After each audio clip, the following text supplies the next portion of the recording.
Boa tarde, meus queridos alunos aí de Belo Horizonte, de Joatuba. Mais um prazer aí estar com vocês aí, né? Nesse momento tão difícil. Eu, particularmente, continuo aqui no sítio, tentando aí de todas as formas ocupar a cabeça, jogo um tênisinho, dou uma corrida, mas, pessoal, tá complicado, né? Complicado. Não vejo a hora já de estar podendo retomar as atividades aí normalmente, tá podendo é, é, trabalhar, né? Que isso aí é o que eu gosto, mas faz parte, é uma questão de saúde. Eu particularmente tenho asma, então estou isolado mesmo, porque fica aí com receio, né?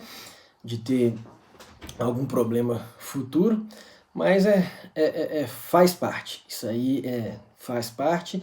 E estou preocupado também porque a economia está parando, os clientes estão ficando sem pagar, então a situação não tá muito boa não, mas pela saúde aí vale tudo. Turma, nós vamos estudar aqui nessa videoaula, nós vamos bater um papo sobre a transmissão das obrigações. É um tema fascinante, fascinante mesmo. Eu particularmente gosto muito, e um tema tranquilo de entender, tá? Isso aí porque as obrigações, pessoal, aquele vínculo, né? Vocês lembram? O vínculo pessoal, que tem um credor, o devedor, um obrigado a realizar a prestação e o outro a receber, tudo direitinho. Essas obrigações aí, a obrigação em si, ela não é um vínculo pessoal que a gente fala estático, parado. Não é um vínculo que fica aí parado. Ela é dinâmica, ela tende aí a se passar de uma pessoa. Esse vínculo aí, ele pode ser transferido de uma pessoa para outra. Por isso que a gente fala desse dinamismo aí das obrigações. Para vocês terem uma ideia, aqui, né, no direito atual, essa transmissão, essa transferência das obrigações, do vínculo pessoal de uma pessoa para outra, ela se faz, né, tem os institutos próprios, que nós vamos estudar nessa aulinha aqui, que possibilita fazer essa transferência. Já no direito romano, isso aí eu até coloquei na apostila de vocês, eram feito não havia essa transmissão. Lá eles utilizavam do instituto denominado novação. O que é isso? Nesse instituto, a dívida, a obrigação, vamos colocar assim, principal, ela se extinguia e formava uma outra, com sujeitos diferentes. Agora não, agora com essa possibilidade de transmissão, com esses estudos que possibilitam a transmissão das obrigações que nós vamos estudar, a obrigação em si, ela permanece, mas vai haver aí a transferência dos sujeitos. Vocês vão ver, é muito, muito, muito legal esse tema, tá? E existem aí no ordenamento jurídico brasileiro três modalidades, três formas de transmitir as obrigações. São elas a cessão de crédito, prevista aí nos artigos 286 a 298 do Código Civil. Nós temos a cessão de débito, também está prevista no Código Civil, nos artigos 299 a 303. E nós temos a cessão de contrato. A cessão de contrato ela não está prevista no Código, mas a doutrina, né, ela aponta esse tipo de cessão, que seria a cessão do contrato, tá bom? E nós vamos estudar na aula de hoje, especificamente, a cessão de crédito. Como tem várias peculiaridades, eu preferi separar e a gente vê aí a cessão de crédito, depois eu encaminho uma apostila, eu gravo uma videoaula sobre a cessão de débito, que também é conhecida como assunção de dívida, e a cessão de contrato, que é muito simples. Talvez a gente mate isso aí com uma apostila, tá bom? Mas em relação à cessão de crédito em si, ela consiste aí num negócio jurídico no qual o credor ele vai transmitir ou transferir total ou parcialmente um crédito a um terceiro, tá certo? Mantendo essa obrigação original, primitiva, com o devedor. Mas, professor, como assim? Como assim? O que é isso? O que é isso? Vamos lá, pessoal. Na figura aí da cessão de crédito, no Instituto da Cessão de Crédito, há então 3 sujeitos. Para a gente entender esse conceito aí, a gente tem que compreender que há 3 sujeitos. O primeiro deles é o cedente e o cedido. O cedente, ele é o credor. Ele é o credor. Já o cedido, ele é o devedor. Tá certo? Então, na obrigação originária, vamos colocar assim, na relação originária, até porque a gente não pode falar de obrigação originária, porque a obrigação vai se manter, somente vai haver a transferência aí do crédito para um terceiro, mas então vamos voltar aqui. Na relação originária, a figura então do credor, que é o cedente, e do devedor, que é o cedido, tá bom? Por que cedente? Porque ele vai transferir o crédito dele para um terceiro, que vai ser denominado de cessionário. E essa transferência desse crédito, ela pode ser total ou parcial. Então imagina aqui que eu sou aí o credor. Então, no caso, eu sou o cedente. Eu tenho aí um crédito com o devedor de 50 mil reais, porque eu vendi meu jet ski para ele. Então, ele tem que me pagar até determinado dia, vamos pôr até o mês seguinte, 30 mil reais. Né? 30 ou 50, não lembro o que eu falei, mas vamos, 30 mil reais. Tá certo? Então, eu tenho esse crédito. Perfeito? Mas eu preciso de dinheiro agora. Eu tenho esse crédito de 30 mil, mas eu preciso de um dinheiro agora. Porque eu tenho que pagar uma internação, por exemplo, para o meu pai aí por causa do coronavírus. E essa internação vai ficar aí em 10 mil reais.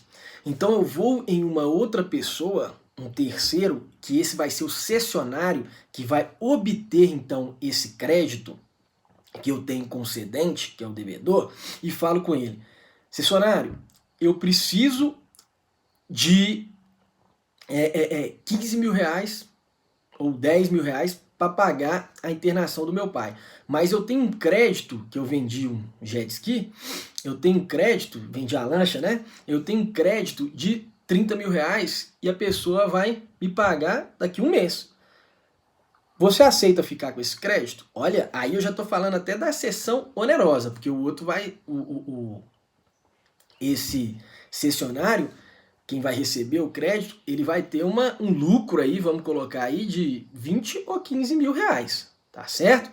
Então, isso que é a cessão. Eu vou receber, então, basicamente, poderia receber ou não, depende, se for gratuita ou onerosa. Aqui eu estou falando da onerosa, tá? Mas eu recebo esse valor do cessionário e ele vai ficar com crédito para receber daqui a tantos dias. Vocês viram? Isso é que é cessão. E vocês repararam que esse cessionário é que passa a ser, então, credor do devedor, que é o cedido?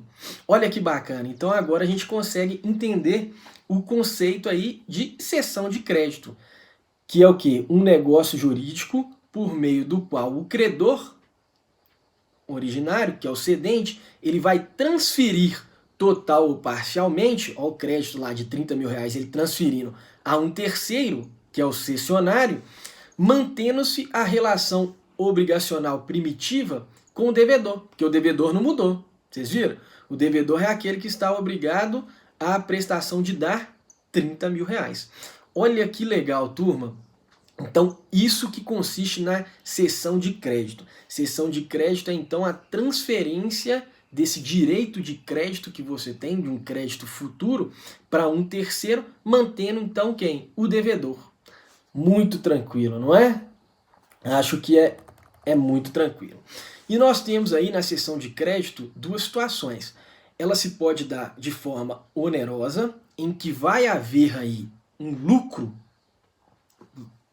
para o cessionário, no caso aí, esse exemplo que eu dei, porque ele está recebendo um crédito de 30 mil reais e, por sua vez, ele está me passando, né, que eu ali no caso, ele está passando para o cedente, então o terceiro recebe 30 mil reais e ele está passando para o terceiro 15 mil reais. Olha aí como que ele vai lucrar 15 mil reais. Isso então é uma cessão de crédito onerosa.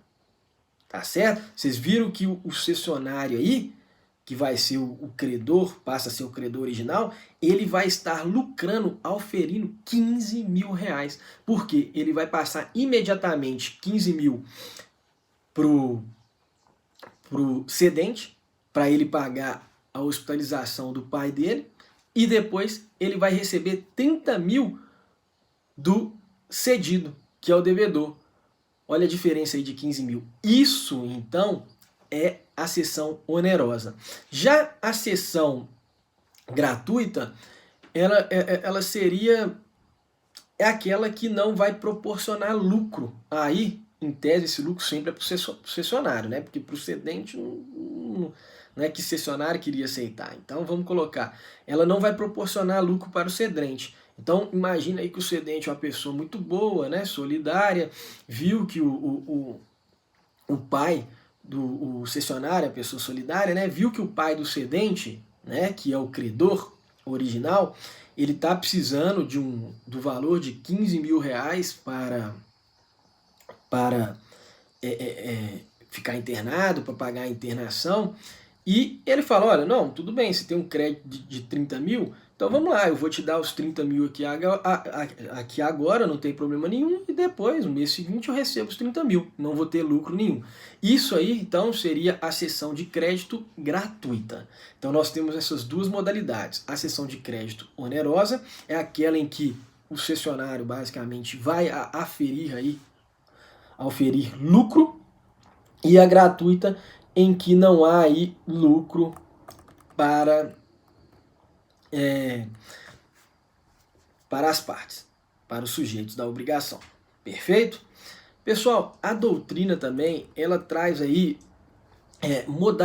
outras modalidades de cessão, que seria aí a cessão judicial, perfeito? Em que a pessoa falecida, ela já vai transferir todo o seu patrimônio para os herdeiros. Então, esse tipo de cessão, eles falam que é judicial, porque é aquela que o próprio judiciário impõe, tá? E traz também a cessão legal. A cessão legal seria aquela cessão, a transferência do crédito aí, que está prevista na legislação. Um exemplo aqui que eu apresento para vocês seria a disposta no artigo 287 do Código Civil, que fala lá expressamente, né, que reza expressamente que a cessão do crédito ela vai abranger os juros e as garantias. Então, olha aí, tá havendo uma transferência legal. Legal é o seguinte, quando você transfere o crédito, então, os juros vão junto, e além disso, você tem uma hipoteca, por exemplo, uma casa está lá como garantia do pagamento daquele crédito. Já vai haver também a transferência dessa hipoteca. E por estar previsto na legislação, a doutrina consta aí que seria uma cessão de crédito legal, tá bom? Olha lá, dá uma lidinha no artigo 287, que até fala o seguinte, salvo disposição em contrário, na cessão de um crédito abrange todos os seus acessórios. Então eu trouxe aí dois acessórios, os juros e a hipoteca, beleza? Depois vocês dão lá uma olhadinha nisso aí. Mas pessoal, bacana, entendemos então o que é cessão de crédito, quando o cedente, né, o credor transfere para o cessionário, que é aquele terceiro que vai receber o crédito, transfere então esse crédito para o cessionário e permanecendo o devedor primitivo, que é o cedido. Ok, entendemos então o que é cessão de crédito, tá certo? Mas pessoal, seria necessário aí o consentimento, a anuência, a concordância do cedido, do devedor? É necessário, ao fazer essa transação aí, ao fazer essa cessão, é necessário então a autorização do devedor? Pessoal, claro que não. Por que não? Porque o devedor, ele é o devedor. Ele vai ter que pagar para um ou para outro. O que isso vai modificar? Absolutamente nada. Então, por isso, não é necessário que ele concorde. Ele não tem que concordar. Tá ok? Ele só vai poder haver a transferência do crédito, eu só posso passar esse crédito para um terceiro se o devedor concordar. Não, claro que não. Ele já é devedor de um, por que ele não pode ser do outro? Tá ok? Mas vocês vão perceber, e mais para frente nós vamos tratar disso, que é importante o quê? Comunicar este devedor sobre a cessão. Até porque, como ele vai saber para quem que vai pagar? Tá certo? Então nós vamos, né? Não é necessária aí a autorização do devedor, mas ele tem que ser comunicado. Tá certo? Pessoal, mas o que é? Tô seguindo a apostila, tá? Vai olhando lá. Mas o que é o pacto não cedendo? O que é isso, pacto não cedendo? Turma, esse pacto não cedendo é nada, ele é basicamente uma cláusula contratual que vai ser inserida ali no instrumento, em que não irá autorizar a cessão.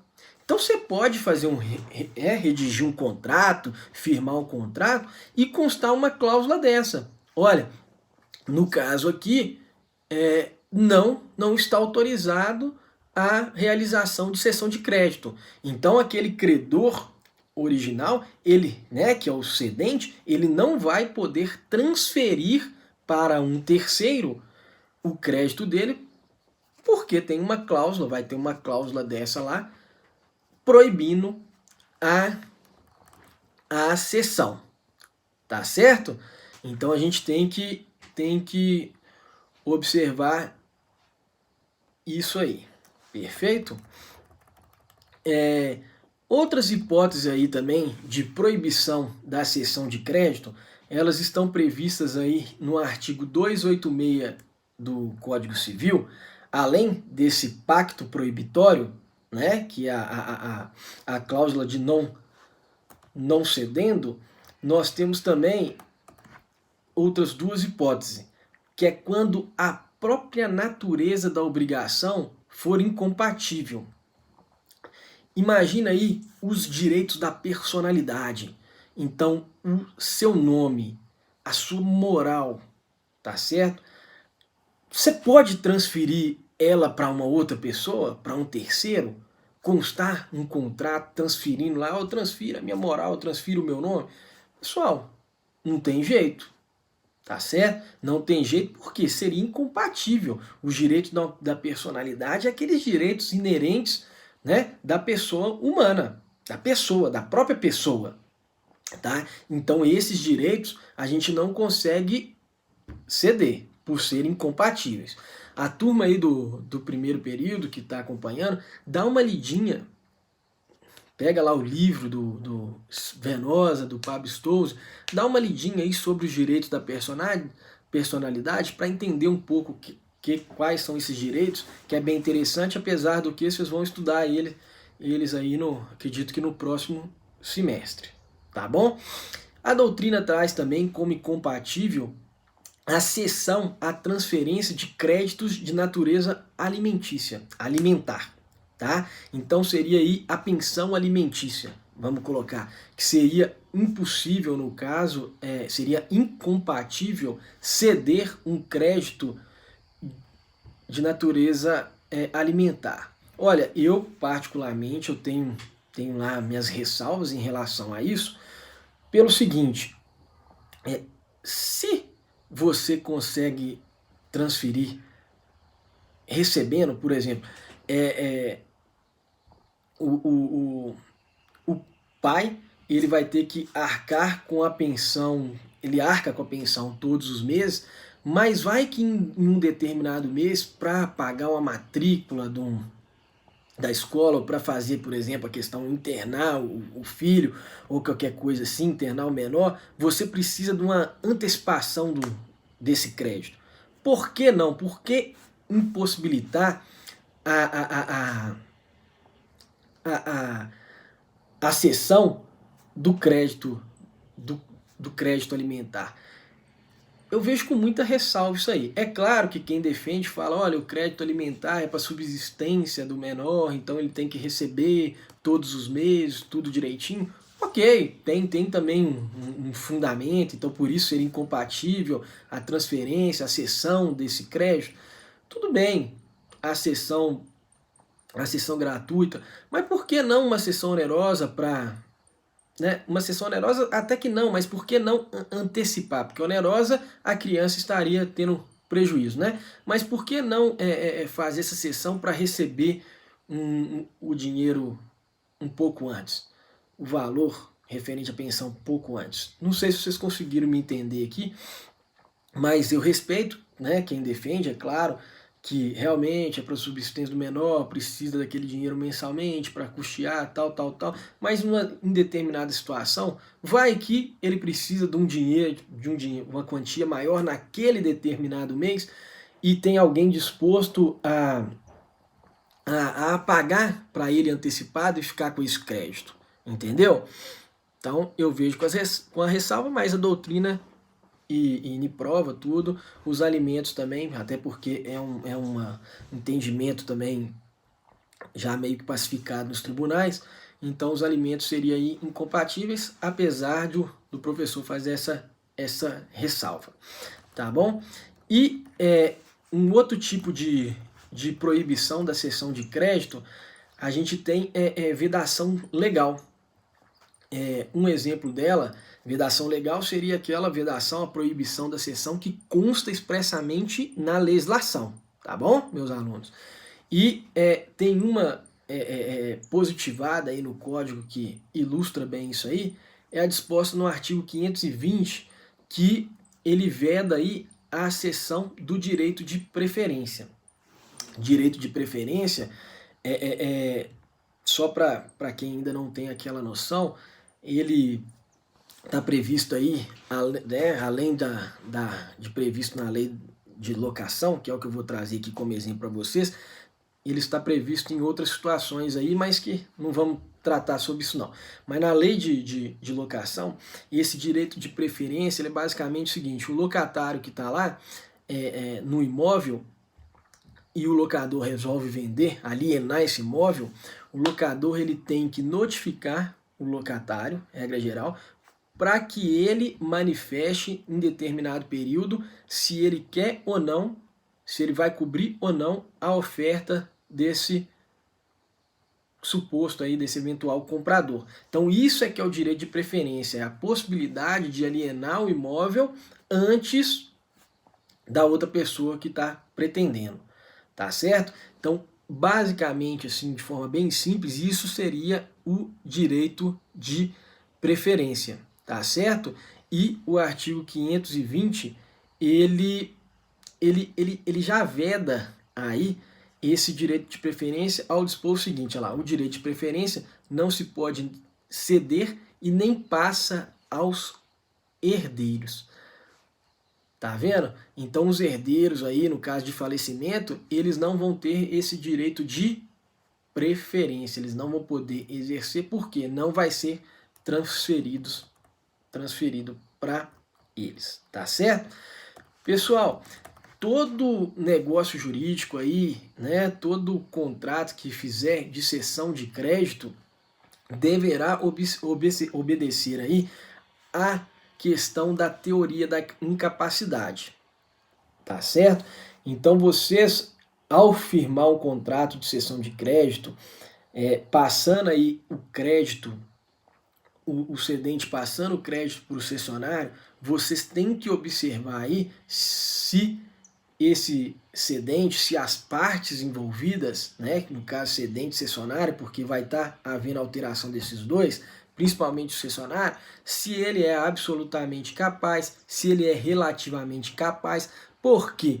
Porque nesse caso, eventualmente, se ele for absolutamente incapaz, você vai suprir essa incapacidade por meio da representação, tá? E se ele for relativamente capaz, você vai suprir essa incapacidade por meio da assistência.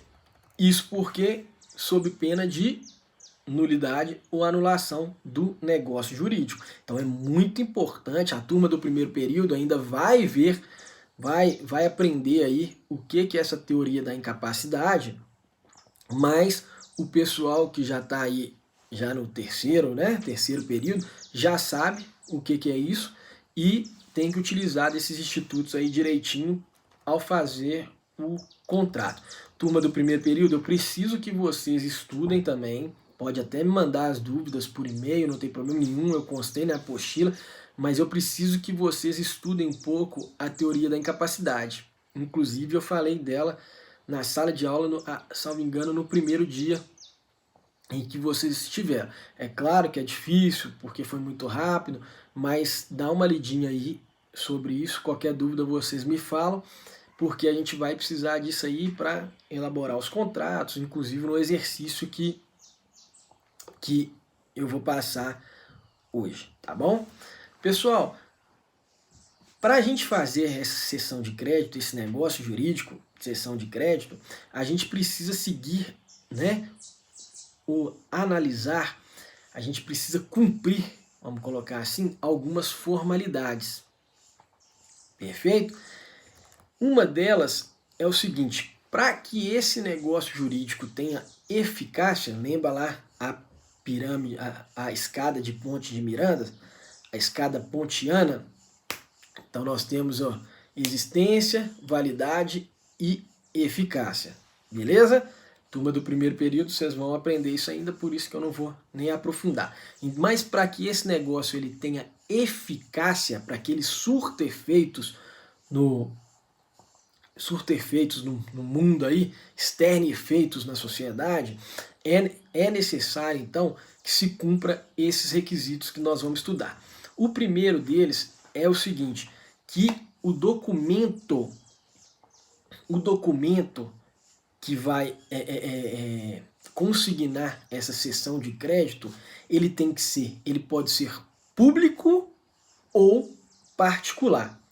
Isso aí está lá no artigo 288 do Código Civil, 288 do Código Civil. Então, para que essa cessão de crédito ela seja eficaz, ela tem que estar consignada no instrumento público, no contrato público. Ah, professor, o que é isso? Contrato, instrumento público? É aquele que você lavra no cartório de notas. Então você vai lá no cartório e fala, olha, eu estou fazendo um negócio aqui, uma transação, um negócio jurídico, que consiste numa cessão de crédito em que, você vai falar lá com um tabelião, né? Em que eu estou cedendo o meu crédito para um terceiro, denominado cessionário, o crédito de fulano de tal. Então isso tudo aí o tabelião vai lavrar, né? Um documento em que as partes vão assinar e vai ficar lá, vai registrar lá no cartório. Assim, cumprindo esse requisito aí, fazendo essa cessão por esse instrumento particular, ela vai ser eficaz. Mas, professor, é só por meio desse instrumento público aí, feito no cartório, que vai conferir eficácia erga omnes, então todas as pessoas, né, vão estar obrigadas a essa cessão, inclusive o devedor e tudo, né? É só esse instrumento público que pode? Não, pessoal. O próprio artigo 288, ele fala que um instrumento particular também. O que é isso, instrumento particular? Um contrato firmado, um simples contrato firmado entre as partes, também vai ser suficiente para que a eficácia desse negócio jurídico, para a eficácia dessa cessão de crédito. Agora, a gente tem que observar o seguinte, que quando se fizer por instrumento particular, esse instrumento, esse contrato, ele tem que estar revertido dos requisitos previstos no parágrafo 1º do artigo 654 do Código Civil, tá certo? E quais são esses requisitos? Basicamente tem que conter aí a indicação do lugar em que foi feito a cessão. Então vai por lá Belo Horizonte, né? O ano em que foi feito. Então Belo Horizonte, dia 27 de março de 2020. Então vai ter que constar Isso aí vai ter que constar toda a qualificação, né, das partes, então vai ter que constar lá quem que é o cedente, o nome do cedente, o RG, o CPF, endereço do cessionário também e também do cedido, que é o devedor. Então tem que ter todos esses requisitos para que esse contrato firmado entre as partes e não no cartório, por isso que é particular, tá? Para que ele tenha validade. E se você quiser dar uma eficácia perante a todos, no caso aqui, você pode fazer o registro desse instrumento particular no cartório. Tá certo?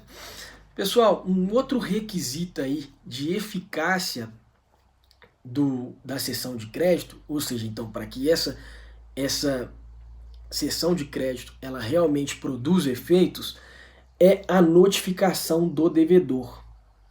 E por que a legislação exige aí a notificação do devedor? Porque o devedor ele tem que estar ciente, desse contrato, desse negócio jurídico, para ele saber para quem ele vai fazer o pagamento. Imagina lá que o cedente fez um contrato de cessão de crédito com o cessionário, mas esqueceu de comunicar o devedor. Aí o devedor foi lá e pagou o cedente. Vejam que o cedente ele não é mais o credor, porque o cessionário passou a ser o credor, tá certo? Ele foi lá e pagou o cedente. Pessoal, mas ele não sabia o cessionário, ele pode vir e falar, olha, você pagou lá para o cedente, então você pagou mal, porque ele não é mais o credor, né? O credor agora sou eu. Então, me pague aqui. Você vai ter que pagar esse negócio 2 vezes. Mas, ora, ele não sabia dessa transferência do crédito. Para ele, o credor era o cedente. Então, veja aí que faltou o quê? Uma eficácia, faltou essa falta de notificação, ela não produziu efeitos perante o devedor. Então, por isso, ele não pode ser cobrado pelo cessionário. Diferente, pessoal, seria se o cedente e o cessionário cientificasse o cedido, que é o devedor, sobre a cessão de crédito e ele fizesse o pagamento para o cedente. Ora, ele estava ciente da cessão, ele sabe que o credor agora era o cessionário. Então o cessionário vai poder cobrar do devedor, que é o cedido, se ele fez o pagamento para o cedente? Claro que sim, porque aí surtiu efeitos. Tá certo? Olha a diferença sutil aí e a importância da notificação do devedor para que o contrato de cessão de crédito, para que o negócio jurídico de cessão de crédito tenha eficácia. Vocês perceberam? Tenha eficácia. É muito legal isso aí e tem que observar. Mas, professor, como que eu faço essa notificação? Vários modos.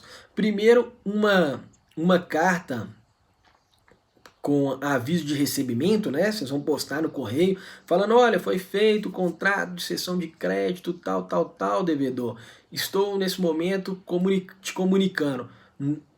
Envia essa cartinha. A partir do momento que ele receber lá, ele já vai saber que o novo credor é o cessionário. Então, que ele não pode mais fazer o pagamento para o cedente sob pena dele ter que pagar de novo. Vai que o cedente some. Ele paga lá o cedente some, ele vai ter que pagar para o cessionário de novo. Olha que legal isso, turma.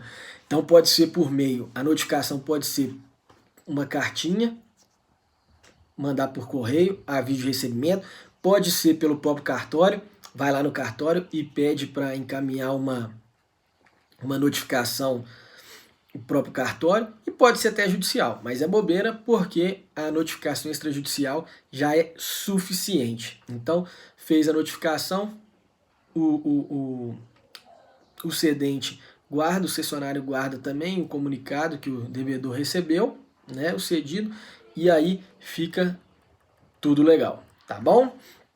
Pessoal, no momento em que o cedido, o devedor, ele recebe então essa cartinha, ele vai lá e fala, opa, recebi aqui essa cartinha. Nesse momento é que ele vai ter que avisar para o cessionário, quem está recebendo, o terceiro que está recebendo o crédito, ele vai ter que também opor para o próprio cedente as defesas que ele tem. Imagina aí que não exista nenhum crédito. Não exista. O cedente fez lá, falsificou um contrato em que ele tem que receber um crédito do suposto, né, devedor do cedido, e aí tentou fazer essa cessão de crédito, essa cessão de crédito para fraudar mesmo o cessionário, para receber alguma quantia antes e tudo. Então, na hora que o devedor, né, ele é notificado, ele tem que virar e mandar lá para o cessionário e para o cedente falando, opa, isso aí é uma simulação, então esse negócio jurídico nunca existiu, então não existe crédito nenhum, tá vendo? É nesse momento que o cessionário tem que fazer, tá certo? Pessoal, mas professor, qual que é o prazo? A legislação traz algum prazo? Não traz. A jurisprudência, a doutrina fala que tem que ser um prazo razoável. Então entendo eu que você recebeu lá essa notificação, você que é o devedor, recebeu essa notificação, você tem que falar o mais rápido possível, né? Tem que ser assim, para mim, o máximo, se eu fosse jogador, vamos colocar assim, se estivesse ali analisando, um prazo razoável, a gente pega os critérios da razoabilidade, proporcionalidade, nós vamos colocar aí da razoabilidade, um prazo máximo para mim já seria de 5 dias. Mas o importante é vocês saberem que a legislação ela não traz esse prazo mínimo. Então fica a critério do julgador esse prazo. Mas se eu recebi lá, eu sou o devedor, o cedido, no momento que eu já recebi essa notificação lá, se o negócio jurídico não existe, se esse crédito não existe, eu já mando uma contra-notificação pro credor e já mando, né, que seria o cedente, e já envio outra pro cessionário falando, olha, não existe esse crédito. Não faça um contrato de cessão de crédito, principalmente se for oneroso, que você vai ter que pagar alguma coisa agora, porque você não vai receber depois, porque esse crédito não existe. Então você tem que responder, tá bom? E é nesse momento que você pode apresentar todas as suas defesas. Por exemplo, pode falar que o valor do crédito não é aquele, porque tem juros abusivos, ou aí você pode apresentar qualquer tipo de defesa, tá bem? E é necessário, turma, a notificação do fiador? Não. Por quê? Nós já até estudamos lá que é uma seção legal. As garantias, está previsto na legislação que as garantias elas serão transferidas também junto com a obrigação principal. Então o acessório vai ser transferido junto com a obrigação principal. Então, se o devedor permanece o mesmo, qual que seria a justificativa de importância de notificar o fiador? Poxa, tá mudando lá só o credor, tá mudando quem? O cedente para o cessionário, tá certo? Que é o terceiro lá que vai passar a ser o credor. O devedor mudou? Não. Por que modificar o fiador, a garantia? Não faz sentido. Então não é necessário a notificação do fiador, tá certo? Por esses fundamentos, tá certo? Turma, em relação à responsabilidade do cedente, que é aquele que está, credor originário, que está transferindo o seu crédito para o cessionário, bagunça, hein? Uma mão passando aqui na outra, mas é aquele que está transferindo o crédito para o cessionário. Há dois tipos aí de algumas situações, né? Nós vamos estudar aqui as situações em que esse cedente ele vai ser responsável, tá? E há dois tipos aí na seção onerosa, aquela que eu falei, que gera um lucro para uma das partes, geralmente cessionário, ou para o próprio cedente também, não tem problema. Então, há dois tipos de responsabilidade. A primeira dela é a pró soluto. Ela está disposta no artigo 296 do Código Civil, tá certo? Então, na responsabilidade pro soluto, quando, né, você consta lá no contrato que o cedente ele vai ter que responder só pela solvência. Ele, na verdade, ele não responde pela solvência do devedor pró-soluto. A pró-solvendo, sim, ele vai responder pela solvência, né? Então, na pró-soluto, ele não responde pela solvência do devedor, mas só pela existência do crédito. Então, ele responde assim, ele vai passar para o cessionário, tá? Que o cedente, ele vai transferir esse crédito para o cessionário. Quando a responsabilidade for pró-soluto, ele não vai responder pela, vamos colocar aqui, o devedor está aqui embaixo, né? Ele não vai responder pela solvência do devedor. O que é isso, solvência? Sobre a condição, se o devedor tem ou não tem condição de efetivar o pagamento do crédito. Ele só vai responder aqui, o cedente, pela existência desse crédito que está sendo transferido aqui para o cessionário. Bacana? Essa é a pró-soluto. Já na responsabilidade pró-solvendo, tá? O cedente, que é o credor originário, que transferiu o crédito para o cessionário, tá? Ele vai responder pela existência do crédito. Então aqui a existência do crédito que vai passar para o cessionário, devedor e cessionário, como ele vai responder pela possibilidade do devedor cedente de saldar esse crédito que foi transferido. Então vocês viram que na pró-solvendo, a responsabilidade na modalidade pró-solvendo, ele responde pela solvência, possibilidade de satisfazer a obrigação e também pela existência do débito. Esses dois tipos de responsabilidade vocês podem constar no instrumento, no contrato de cessão, tá? Então, se você é o cessionário, você está advogando pelo cessionário, você vai colocar o quê? A responsabilidade do cedente pró-solvendo, que ele vai responder pela solvência, porque se o devedor não tiver condições, ele que vai ter que pagar. E se você está advogando pelo cedente, você vai fazer o contrato e vai constar o quê? A responsabilidade pró-soluto. Olha aí, você vai colocar a responsabilidade do cedente só se não existir o crédito e não pela possibilidade de solvência do devedor para o cessionário. Olha que legal, tá vendo? E nos casos de responsabilidade do cedente na cessão gratuita, ele não vai responder aí pela solvência do devedor, exceto se ele agiu de má fé. Por exemplo, naquele caso que eu falei para vocês que não existe o crédito, não tem crédito.